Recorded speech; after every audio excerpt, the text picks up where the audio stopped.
Şimdi yeni tarifimizi söyleyeceğiz Aynen artık. öyle. Anneciğim Şimdi hani hepimizin evinde eski klasik ağrı kesici haplar vardı. Şimdi bunu biraz dövebilir misin Tabii canım? ki. Böyle un haline getir. Tabii ki. Şimdi ben şöyle bir limonun kabuğunun rendesi, peeling görevi yapıyor. Koyuyorum. Ondan sonra Hindistan ceviz yağı koyacağım. Ağrı kesicimiz de var yani. Evet. Mesela vazelin de koyabilirsiniz. Hani bu size pahalı geliyorsa, ki artık ucuz her yerde satılıyor. Evet, her yerde satılmaya başladı. Evet. Kıymeti bilinmeye başladı değil mi Evet, Hindistan evet, cevizi evet. yağının?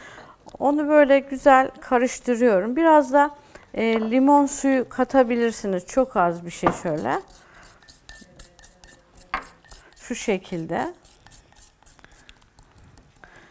O ağrı kesici hapları da şöyle İçine. güzel havanda dövdük. Şöyle 5-6 tane koyabilirsiniz.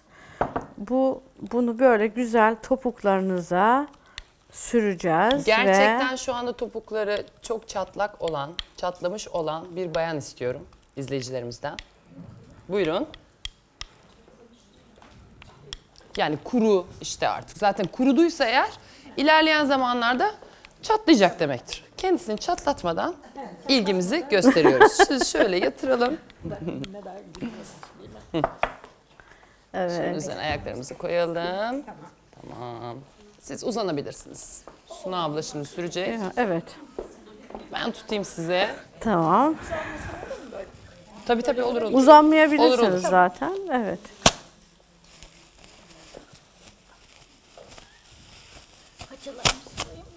Topuklar için güzel bir karışım yaptık. Biri ayakkabının içinde ya. Canım benim. Sorun sen değil. rahat ol, hiç Elimizde sorun eldiven değil var. hayatım. İçiniz rahat etsin. Hepimizde Ama, aynı şey var, merak etme. Hani bizim hepimizin çok eski böyle ağrı kesici bir kremimiz var. Her akşam ayaklarınızı bacaklarınızın üstüne koyun şöyle. Ve o ağrı kesicinin içine yine ağrı kesici haplar karıştırın, limon suyu ve sürüp masaj yapın. Bütün ağrılar, ağrıları bütün yani. hastalıklar ayak altında başlar ve ayak altında biter. O yüzden eğer ilgilenirseniz, Topuklarım çok ağrıyor zaten. evet, topuklarınız ağrıyorsa tam Doktor size hanım der, göredir. kıyamam. Ben doktor değilim ama size doğal destek veriyorum. Ben Evet. hekimlerle çalışıyorum zaten.